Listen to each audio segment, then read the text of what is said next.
Ja, wir waren die letzten 2 Wochen mit dem Bus der Begegnungen in Deutschland unterwegs. Wir sind ein Zusammenschluss aus verschiedenen Initiativen, zum Beispiel die Offene Gesellschaft, Deutsch Plus und die Linie 94. Das ist der Bus, mit dem wir gefahren sind.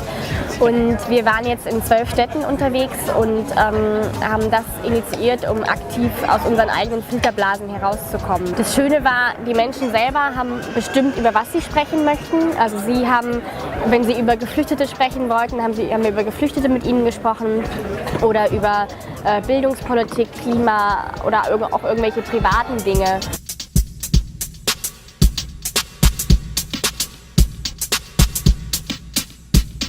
Was mich sehr beeindruckt hat, war eine Begegnung mit einem jungen Typen, der war so alt wie ich. Und er hat mir erzählt, dass er leider Hartz IV empfängt und kam gerade wieder von seinem 1-Euro-Job.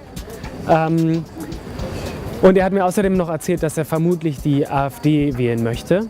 Und wir haben uns sehr lange unterhalten und es war cool, weil ich gemerkt habe, auch wenn er vermeintlich sozusagen anders war, weil er irgendwie Hartz IV empfängt und ich studiere, so, haben wir auch viel gemeinsam gehabt. Ich habe in Eschwege mit 2 älteren Damen gesprochen.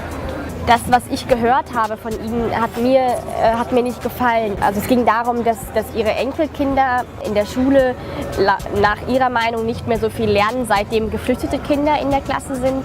Und sie waren da sehr negativ und haben auch teilweise sich rassistisch geäußert.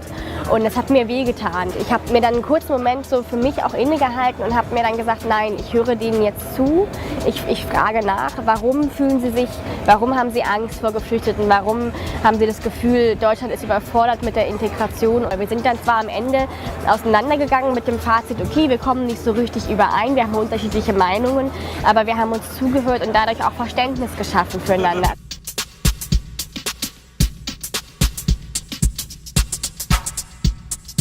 Dann hatte ich eine negative Erfahrung in Gelsenkirchen mit einer älteren Dame,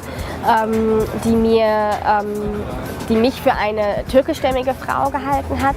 Und sie hat mir erzählt, dass sie es total schlimm findet, dass, wenn sie die Haustür aufmacht, nur noch Ausländer sieht. Dann hat sie an mir runtergeschaut und meinte so, ja, und sie sind da auch nicht von hier und ist mir sehr, sehr negativ und sehr rassistisch begegnet. Ja, und auf der einen Seite kann ich sagen, bin ich irgendwie dankbar für die Erfahrung, weil ich, glaube ich, jetzt Menschen mit Migrationshintergrund, die diese Rassismuserfahrung machen, besser verstehen kann noch.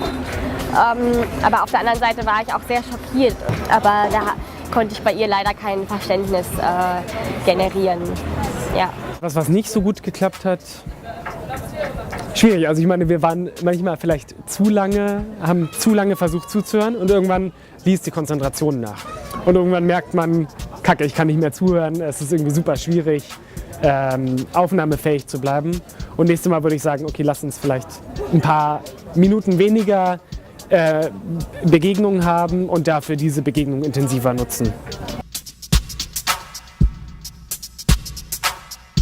Und wenn ich das nächste Mal denke, Tillmann, du könntest offener sein, dann werde ich vielleicht diesen roten Bus vor meinen Augen sehen und denken, so wie das damals war, mit den ganzen Leuten vor dem Bus auf dem Marktplatz in Apolda oder wo auch immer, so dieses Bild möchte ich jetzt sozusagen in meinem Leben stärker werden lassen. Und ich könnte mir auch vorstellen, oder ich hoffe, dass auch die Leute, die teilgenommen haben, sagen, cool, es hat total Spaß gemacht, mich mit fremden Leuten zu unterhalten, vielleicht mache ich das öfter in meinem Leben.